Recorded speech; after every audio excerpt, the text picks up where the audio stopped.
If you've ever retouched a portrait, you've had to smooth skin or correct blemishes or fix something about someone's facial complexion.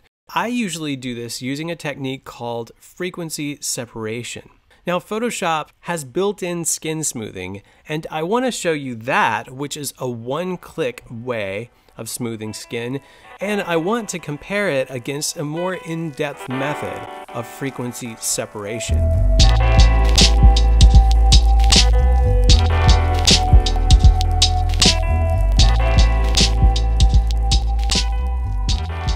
I've got here a portrait that I shot in the studio, and this has not been retouched in any way, so this is fresh out of the camera portrait.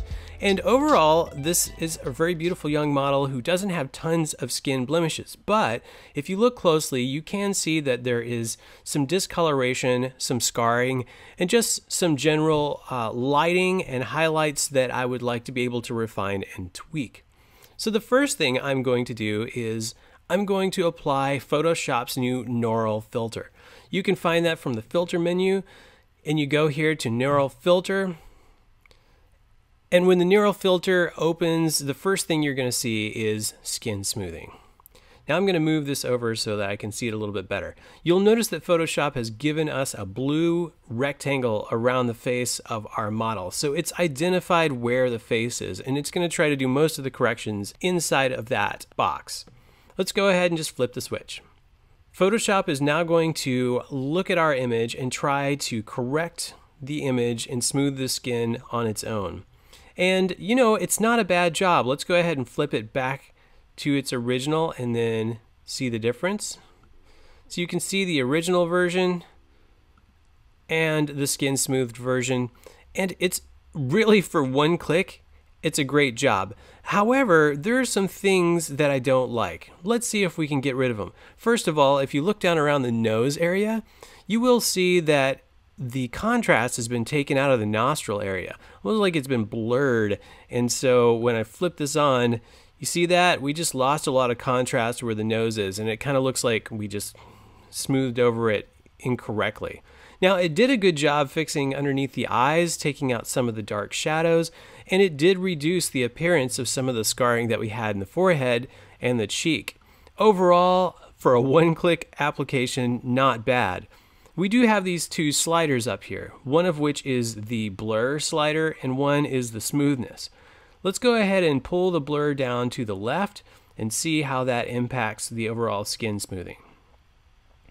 Now, I will note that I am using a 16-bit color large scale image here, which is typically my workflow. And the larger your image or the higher resolution, you may experience some lag depending upon your machine's firepower when it comes to moving the sliders around in Photoshop's new Neural filters. So I've taken the blur down from 50 to about 25, and let's again see the difference between before and after. The effect is slightly less pronounced, but it's still blurring the nose area, and I don't like that. I'm going to reduce the smoothness and just take that down significantly to about -40. Now, I saw some of the contrast come back in the shadows. Overall, still not as much as I'd like, especially for -40. That was a big reduction. So let's go -50. Still not as much as I'd like. So overall, as I'm playing with this and I'm messing around with Photoshop's sliders, I feel like this is a good job for a one-click tool. But for a lot of my work, I'm not going to be able to use this one-click skin smoothing for all of my needs. So let me show you a more in-depth way of doing it. And maybe you've gotten to this point and you say, you know what? That's all I needed. I can throw that filter on and that is going to fix 90% of my images. I'm good. Then you are all set.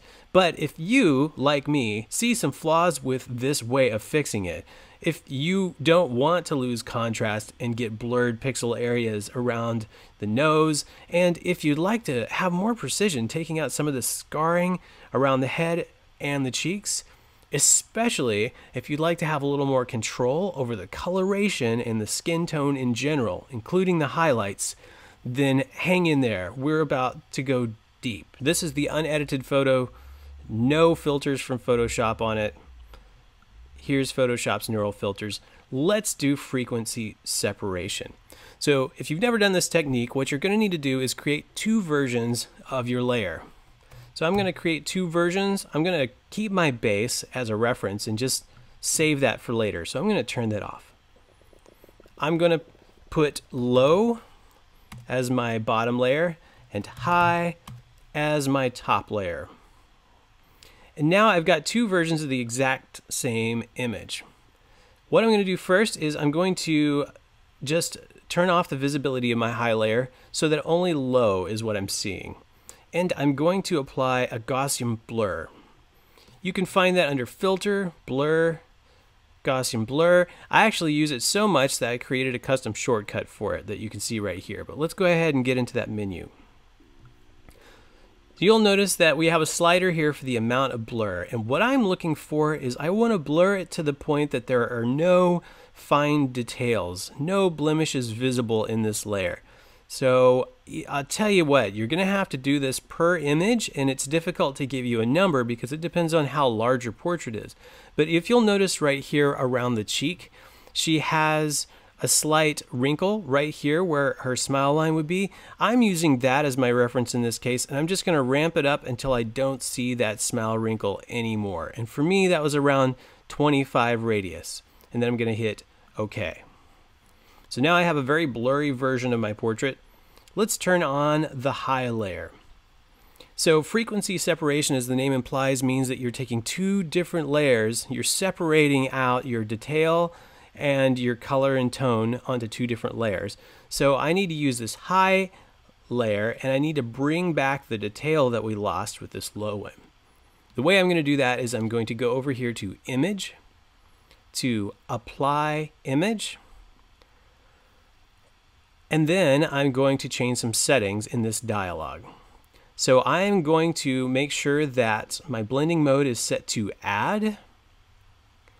I'm going to choose a scale of 2, an offset of 0, opacity of 100. And then here under the layer drop down, what I need to do is I need to apply this image to the low layer. So let me click that, select low. Then I'm going to hit this invert button. And what you should see is this really ugly gray image. So now I have this gray image that kind of looks like I applied a high pass filter to my image. Now this is exactly what I want. If you're not seeing something like that, just check your settings, make sure everything is correct, including the blending mode, and make sure that you have ticked the invert checkbox. So now I hit OK. And I'm going to come down here with my high layer still selected. I'm going to change the blending mode to linear light. Once I do that, look at this. Magically, it looks like we have our old image back. We have the detail. We have essentially what we originally had with our base image. The difference is now we have separated out our details and our tones onto two different layers. So if I take away this low layer, you got only the details, and if I take away the high layer, you have only this blurred out version. So you'll notice there's no skin pores, there's no fine details in this layer whatsoever. So together they make up the entirety of the image.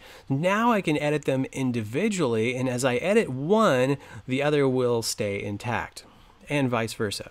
So let's go ahead and start. The first thing that I would start doing if this were me, and it is me, so this is what we're going to do, is I start on my detail layer and I start getting rid of any visible blemishes that I don't like. So in this case, I'm actually going to use the patch tool, which you can find right here on your toolbar. It's also J under your shortcut. And I'm going to grab these scarring sections and I'm just going to drag them to the side and patch them. So I'm selecting them, dragging, patching. I'm just looking for any major skin blemishes that I'd like to remove. So anytime I see scarring or pitting, and this is really common, a lot of people have this because we have acne when we're growing up, and even after we grow out of that, we end up with scar tissue from those skin blemishes, and I'm just going to take away all of that. Now, I've gotten rid of most of the scarring that we had before. and I'm going to compare it to the base. So you see that? You see the scar here, here, here, and on the cheek that has been removed. That's a good start. And at this stage, you can also start removing anything else that you don't want in the details from your high layer, including if you wanted to get rid of the smile line, which you might want to keep. This is to taste. You don't want to make your photo look too fake. So let me pull that off to the side and see what I think of it. We've still got a little shadow there, which is not too bad. I'm going to go with it for now. And I'm going to go ahead and keep removing some of these minor details down here at the bottom and smooth everything out. Awesome. Now that's what you can expect to be able to do with your high layer. And you can imagine that there are a lot of things that you can do with it. I'm going to set that for aside now and work on the low layer to show you the sort of thing I might be doing on my tone layer. So now that I move to the low layer, and remember that this is the layer that we have blurred, I might want to do things like, I might want to take a little bit of the highlight out of the shiny nose. So I'm going to get my lasso tool, which is L on your shortcut. It's right here on your toolbar. I'm going to choose the lasso tool, not the polygonal lasso tool or the magnetic one, just the regular lasso tool. I'm going to make sure I have a little bit of feathering on my tool. So in this case, I'm going to actually set it to 25 feathering. This means that when I make a selection, there will be no hard edges on the selection. And then I'm just going to draw out a circle around this nose highlight. All right, now I'm going to bring my blur menu back up. So you can either do this by going back into your blur and getting your Gaussian blur, or if you have shortcuts assigned like I do, you can just do it through there. And I'm going to blur it out a little bit. So notice if I click and unclick this preview, that I can blur this to the point where that highlight is dulled down. And I don't want it to look unrealistic, so I'm trying to find a good middle ground. Let me hit OK. Deselect that.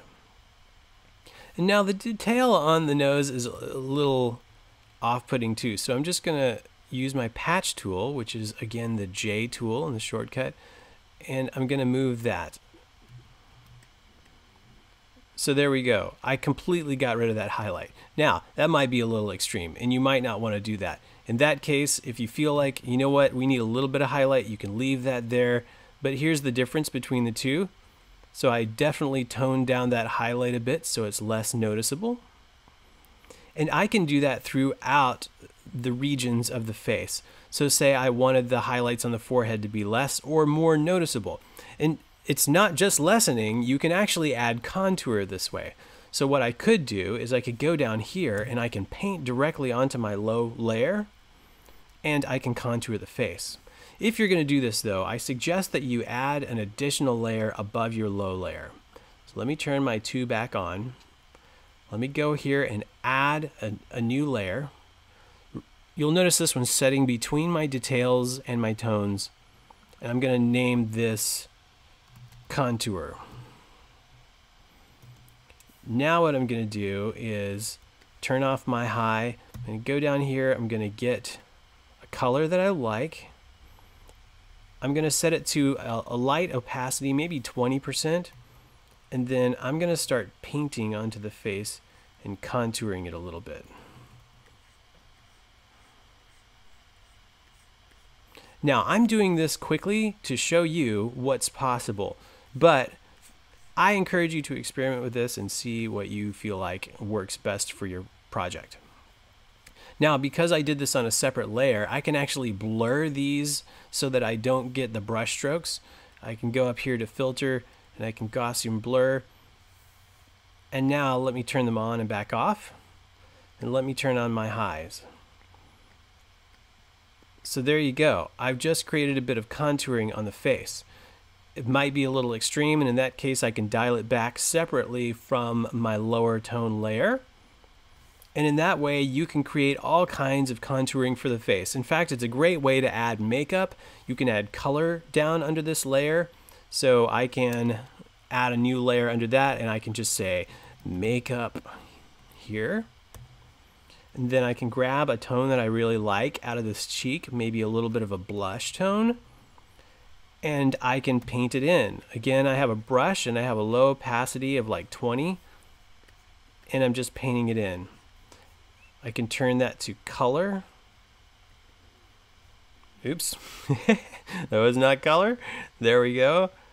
And turn it off and back on, and you can see some color coming into the cheeks. And if I continue to paint, we'll just get more and more color. Off, on, and we just put some blush into the cheeks. Now obviously I'm giving you a quick rundown of this, so I'm not doing a detailed job here, but I'm showing you the possibilities, and I hope that from this you can take this and apply it to your own workflow. I'm just adding color where I feel like it, and this color is not disturbing the detail in any way. So you'll notice that I still have my detail layer and my color is completely separate. So I can turn it off or I can dial it back at any time and make it look the way I want. Let me go ahead and turn off the makeup and the contour though, and let's just look at the skin smoothing. So this is what we have now. This is what we started with. And you know, I would really like to blend the color on this cheek a little bit better. So I'm going to select that low layer. I'm going to take my lasso tool, going to make a selection around where the makeup and the cheek tone start to blend, and I'm going to blur it. Again, finding the right balance here for how much I want to blur it. I'm also going to go up to my details layer, and I'm just going to tame out some of those details there. And I think the best precision way to do that would be using my clone tool, which is S on your shortcut, then just sampling here and painting lightly over this area. I'm going to come over here and I'm going to do some similar things. I'm going to grab this and I'm going to paint lightly around the nose and just start taking out some of the harsh dark shadows under the eyes. I'm now grabbing my patch tool for this little piece here. I'm just going to see how I can do if I patch that instead of paint it. I don't like that. It won't work out like I thought. That's not too bad if I fix it with a little bit of cloning. So you'll see that what I'm doing here is just piece by piece, I'm refining this portrait. And of course, this is something you can do to your heart's content, spend as long as you want on it. Now let me go to my low layer, and I want to start lightening up under the eyes a little bit. So I'm going to grab the color of the skin right about here, and I'm going to paint that back onto my contour layer. You'll notice that that's just lightening up a little bit down there. Again, I'm painting with a very light brush, so I'm at 20% opacity. Just a standard round brush. Over here I can do the same.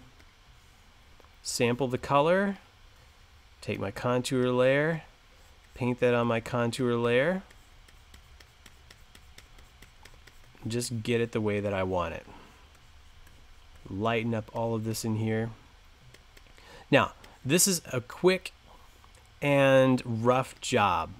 So this is not the sort of work that I would normally do, but you can see the process. And what I want to do now is I want to draw a comparison. I want to figure out like how close is this coming to Photoshop's built-in Gnarl Filters tool. So here's what I have now. Let's take a look at our original base. There's our original base.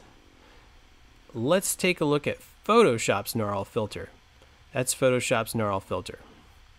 Let's zoom a little bit closer. So you can see Photoshop's Gnarl Filter did smooth the skin. It did retain texture, but here's what I did with frequency separation. So Photoshop, my work with frequency separation.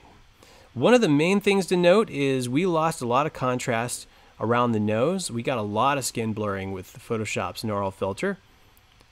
With ours, with the frequency separation, we retained a lot of that.